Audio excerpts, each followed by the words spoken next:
Olá, graça e paz. Eu sou o pastor Valdecir de Jesus. Esse é o vídeo áudio onde eu trago para você dessa vez uma reflexão através da poderosa palavra de Deus a respeito do perigo da raiz de amargura. Lá em Hebreus capítulo 12, versículos 14 e 15, diz assim: meu querido irmão e minha querida irmã, e você que está visitando o meu canal neste momento, desde já eu já peço a você, se porventura você não é inscrito, inscreva-se no canal, dê o seu like aí no vídeo, o seu gostei, e seja um cooperador aí dessa grande obra que Deus tem confiado em minhas mãos, de propagar a poderosa palavra dele via YouTube. E eu conto com a sua inscrição e com o seu like aí, tá bom? Deus continue te abençoando. Pois bem, voltando então a Hebreus capítulo 12, versículos 14 e 15, diz assim: segui a paz com todos e a santificação, sem a qual ninguém verá o Senhor, tendo cuidado de que ninguém se prive da graça de Deus e de que nenhuma raiz de amargura, brotando, vos perturbe e por ela muitos se contaminem. Meu querido irmão, o ouvinte agora neste momento desse áudio, a amargura é normalmente associada à raiva e, claro, ressentimentos. Mas de onde vem essa imagem de uma raiz de amargura que diz Hebreus 12, versículo 15? Certamente ela vem de Deuteronômio capítulo 29, o versículo 18, que diz assim: para que entre vós não haja homem, nem mulher, nem família, nem tribo cujo coração hoje se desvie do Senhor nosso Deus, e vá servir aos deuses destas nações, para que não haja entre vós raiz que produza erva venenosa e amarga. Você certamente já deve ter feito aqueles trabalhos de ciência, lembra quando a gente estava na época, pelo menos na minha época, né? Na verdade a gente estava cursando o primário, em que colocava-se o feijão no algodão para acompanhar o crescimento. Então, deve ter percebido que a partir de uma semente surgiram raízes que gradativamente foram crescendo e retiravam da terra os nutrientes necessários para o completo desenvolvimento da planta. A raiz do mal surge assim. Muitas situações concorrem para que em nós cresçam raízes de amargura. Surge com pequenas, sucessivas provocações, humilhações e às vezes simples comentários ou brincadeiras podem provocar verdadeiros tornados dentro do indivíduo, resultando em mágoas, ressentimentos, ódio, dissensões, discórdia, inveja, ira e traumas. O coração ele é invadido por essa avalanche de sujeira. A pessoa fica tão amargurada, mas tão amargurada, que vai guardando tanto sentimento ruim, na verdade, alimentando o mal dentro de si. E esse mal é como raiz que se espalha por todo ser contaminado, ou seja, o organismo. Nós fornecemos os nutrientes necessários para a nossa própria destruição. Creio que todos que vivem assim sofrem bastante, sem sombra de dúvida. Não tenho dúvida de que as pessoas que vivem assim sofrem muito e não têm paz de espírito. Estão presos em correntes espirituais, querem sair, mas não conseguem obter a força necessária para quebrá-las. A raiz não é em si mesma a amargura, mas produz fruto de amargura. E a amargura que ela produz é algo venenoso, terrivelmente venenoso. Esse fruto amargo pode ser uma raiva infecciosa ou algo mais. A questão é que isso parece ser mortal. A pergunta-chave é: o que é esta raiz que faz brotar fruto amargo e mortal na igreja nos dias de hoje?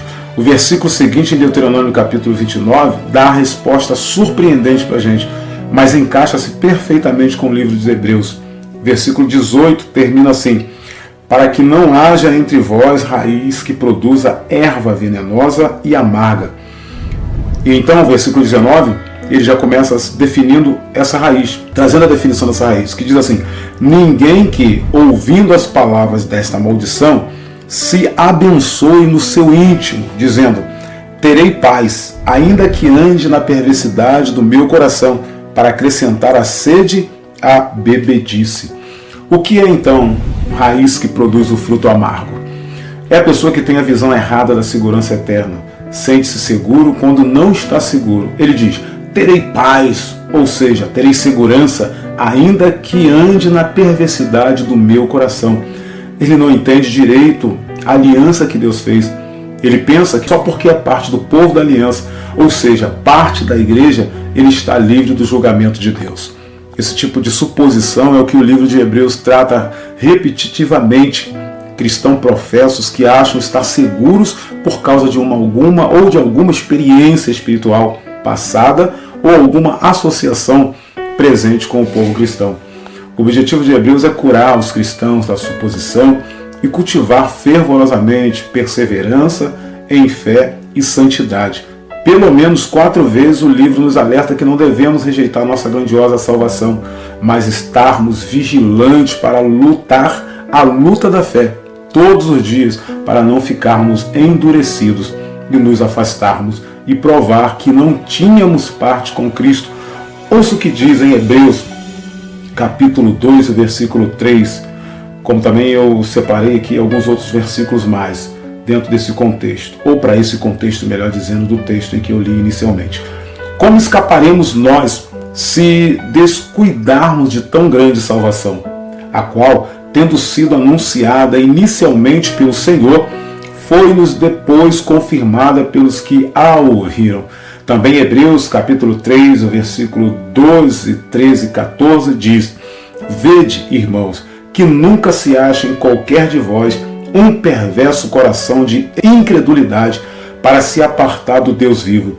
Antes, exortai-vos uns aos outros todos os dias, durante o tempo que se chama hoje, para que nenhum de vós se endureça pelo engano do pecado, porque nos temos tornado participante de Cristo, se é que guardamos firme até o fim a nossa confiança inicial. Também Hebreus capítulo 6, do versículo 4 ao versículo 7, diz assim: Porque é impossível que os que uma vez foram iluminados e provaram o dom celestial e se fizeram participantes do Espírito Santo e provaram a boa palavra de Deus e os poderes do mundo vindouro e depois caíram, sejam outra vez renovados para arrependimento, visto que, quanto a eles, estão crucificando de novo o Filho de Deus e o expondo ao vitupério, pois a terra que embebe a chuva, que cai muitas vezes sobre ela e produz erva proveitosa para aqueles por quem é lavrada, recebe a bênção da parte de Deus. E agora, complementando, diz ainda também em Hebreus capítulo 10, do versículos 23 ao 31. Retenhamos inabalável a confissão da nossa esperança, porque fiel é aquele que fez a promessa, e consideremos-nos uns aos outros, para nos estimularmos ao amor e às boas obras, não abandonando a nossa congregação, como é costume de alguns, antes admoestando-nos uns aos outros, e tanto mais quando vedes que se vai aproximando aquele dia. Porque se voluntariamente continuarmos no pecado, depois de termos recebido pleno conhecimento da verdade, já não resta mais sacrifício pelos pecados, mas uma expectação de terrível juízo e um ardor de fogo que há de devorar os adversários. Havendo alguém rejeitado a lei de Moisés, morre sem misericórdia, pela palavra de 2 ou 3 testemunhas. De quanto maior castigo cuidai vós, será julgado merecedor aquele que pisar o Filho de Deus e tiver por profano o sangue do pacto, com que foi santificado, e ultrajar ao Espírito da graça? Pois conhecemos aquele que disse: minha é a vingança, eu retribuirei, e outra vez o Senhor julgará o seu povo. Horrenda coisa é cair nas mãos do Deus vivo. Esse também é o objetivo do contexto do termo, que diz raiz de amargura.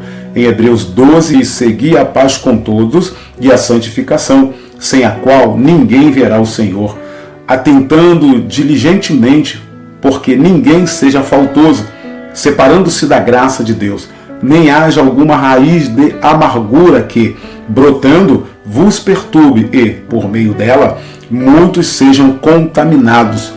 Esse, meus queridos, é um alerta não para tratar a santidade brandamente ou para presumir mais graça.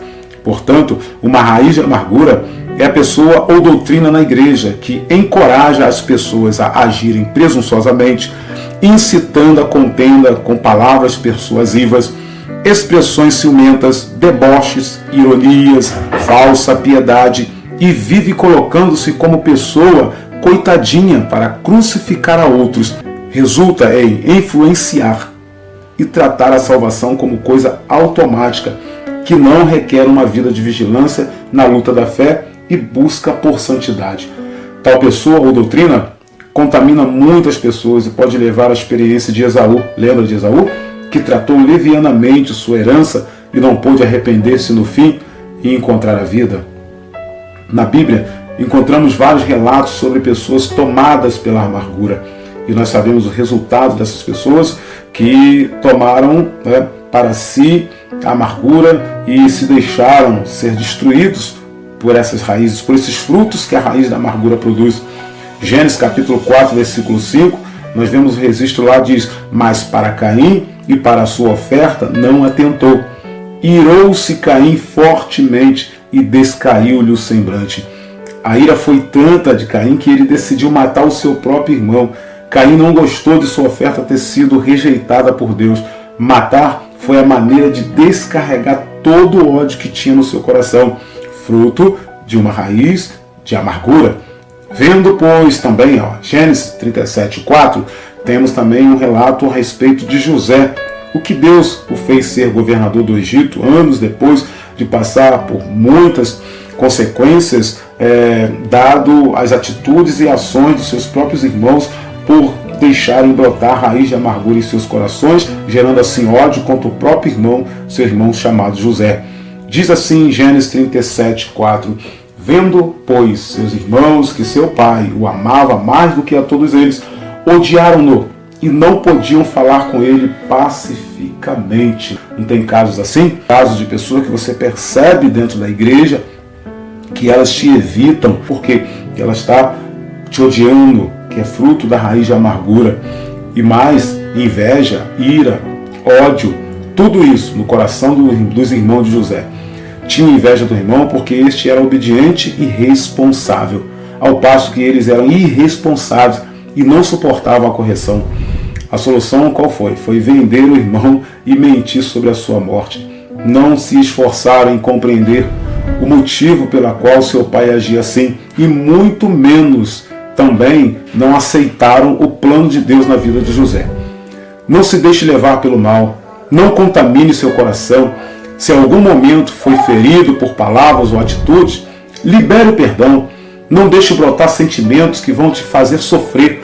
Não permita ficar cativo do mal. Sejamos sábios, sejamos amigos, verdadeiros do Espírito Santo, que nos conhece por dentro e sabe verdadeiramente qual é a intenção dos nossos corações, quer estejamos falando ou calado, pois no silêncio do espírito humano a alma grita e só Deus ouve e vê o comportamento de ambos.